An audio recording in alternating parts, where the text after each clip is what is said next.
Bonsoir tout le monde! C'est Catherine, votre coach santé qui vous aide à générer de l'énergie soutenue, de la clarté mentale, de la paix intérieure. Je viens de faire une vidéo en anglais, je le refais en français, j'espère que je n'oublierai rien. Mais je voulais vous parler ce soir de qui sont vos sources d'inspiration? Qu'est-ce qui vous inspire? Qu'est-ce qui vous motive? Puis pourquoi c'est important?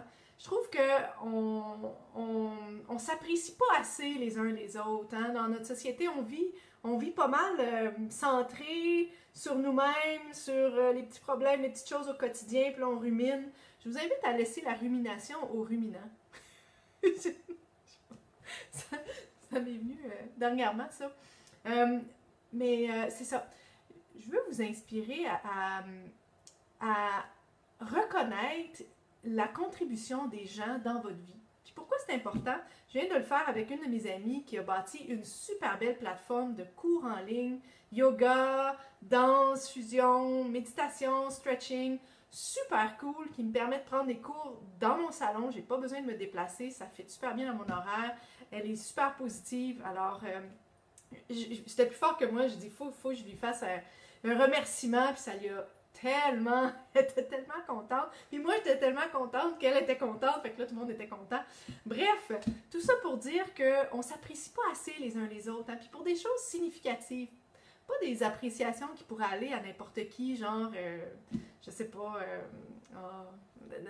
des appréciations significatives et authentiques pour chacun et chaque personne dans votre vie. Donc, posez-vous la question, qui vous motive? Qui vous inspire dans votre vie? Qui fait en sorte que quand vous êtes en compagnie de cette personne-là, votre énergie devient beaucoup plus positive, votre énergie est beaucoup plus élevée. Puis, lui avez-vous dit à cette personne-là ce que vous admirez d'elle? Lui avez-vous dit qu'est-ce qui vous inspire chez cette personne-là? Parce que je vous garantis que si c'est pas fait, des fois les gens sont comme ah là, je suis gênée, je vais pas dire ça. Non, c'est ce qui fait le plus de plaisir à recevoir une appréciation. Quand vous sentez que quelqu'un vous inspire, vous motive, de lui communiquer ça, puis spécifiquement pourquoi est-ce que ça vous motive, pourquoi est-ce que ça vous inspire, regardez l'effet que ça a sur l'autre personne. Puis si l'autre personne est un petit peu gênée puis mal à l'aise, encore une fois, c'est une preuve qu'on ne s'apprécie pas assez les uns les autres. Hey Charlie, thanks for being here. I just did the same video in English, so you can watch that in English. Regardez comment ça augmente votre énergie, ça vous donne des émotions positives, autant à l'autre personne qu'à vous-même. Puis, je voulais amener un peu l'effet, bon, peut-être plus scientifique, là, des émotions positives sur le système immunitaire. Il y a une science qui me revient tout le temps depuis que j'ai étudié ma maîtrise comme infirmière praticienne, c'est la science de la psychoneuroimmunologie. Ce mot-là, quand j'étudiais en maîtrise, il me popait toujours dans la face. Je me disais, coudonc, un jour, il va falloir que je fasse une thèse de quelque chose là-dessus. J'étudie en ce moment en neurosciences et il y a beaucoup d'études qui démontrent l'effet de la psyché, le psycho, les émotions, les pensées, via le système nerveux, les effets de ça sur le système immunitaire. Puis pourquoi c'est important? Bien, notre système immunitaire, c'est lui qui nous défend contre les agresseurs, les infections. Si vous souffrez de la maladie de Lyme, vous savez de quoi je parle. C'est un lot d'infections multiples, chroniques, comme moi ce que j'ai vécu. Donc, on veut tout faire pour améliorer les performances du système immunitaire. Bref, la science de la psychoneuroimmunologie a découvert que les gens qui passent la majorité de leur temps dans des émotions positives, avec des pensées positives ou qui ont des relations sociales positives, sont beaucoup moins enclins à développer des infections. Dans la même veine, les gens qui passent la majorité du temps dans des états plus dépressifs ou des pensées négatives, ça affaiblit le système immunitaire. Donc, il y a moins de cellules immunitaires en circulation. Les gens produisent moins d'anticorps pour combattre les infections et ils vont être plus susceptibles de développer les infections ou en tout cas d'attraper tout ce qui passe finalement. C'est pas fascinant de voir à quel point on a de l'influence sur comment notre corps fonctionne. Hein?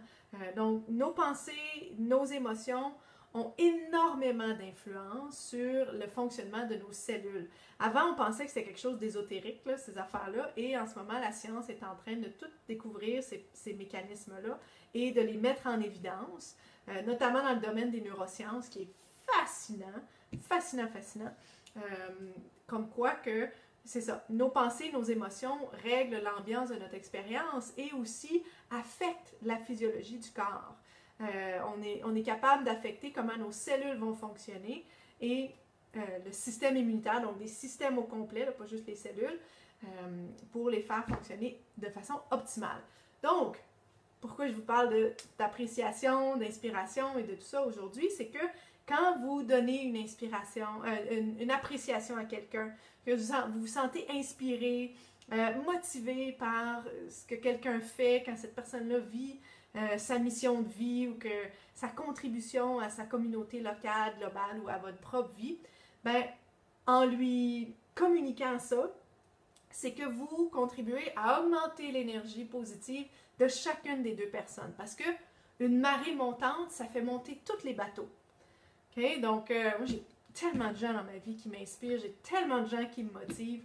Je pense à ma toute première prof d'équitation, Lynn Joly, qui était une athlète en lice là, pour les Olympiques, qui a eu un accident, qui est maintenant paraplégique.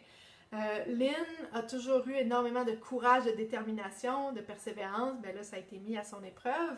Et dernièrement, je voyais une vidéo où est-ce que, bon, elle s'est acheté là, les équipements adaptés. Là. Hey Derek, thanks for being here. I just did the same video in English, but you can hang out with me in French if you want to hear French. Donc, Lynn s'est acheté des équipements adaptés à sa condition et elle s'est remise à monter à cheval, à fortifier ses muscles assez pour être capable de se tenir toute seule sur le cheval en mouvement. Chapeau. C'est tellement inspirant, c'est tellement comme wow, ok, si elle est capable de faire ça, n'importe qui, on peut faire n'importe quoi. Donc, merci Lynn, source d'inspiration, de motivation au quotidien. Moi, je connais Lynn depuis que j'ai l'âge de 10 ans. Alors, elle a fait partie de ma vie. Elle fait partie de ma vie depuis très longtemps, même si on ne se voit pas très souvent. Donc voilà, qui dans votre vie est une inspiration, quelqu'un qui vous motive à devenir meilleur, à vous surpasser, à dépasser vos limites? Je vous invite à identifier ces gens-là et à leur communiquer votre appréciation et l'effet que ces personnes-là ont sur vous. Puis faites juste remarquer l'effet, bon, de partager ça, l'effet sur votre énergie, sur vos émotions positives, pas juste dans le moment, mais par après. Combien de temps ça dure? Puis je vous dis, vous allez peut-être devenir addict de l'appréciation. Donc, comment est-ce qu'on peut faire grandir une addiction comme ça en le répétant le plus souvent possible? Donc, excusez. Merci d'être là. C'était mon petit message d'inspiration avant la fin de semaine. Je vous souhaite une belle fin de semaine. Je vous aime beaucoup. Merci. À bientôt. Bye.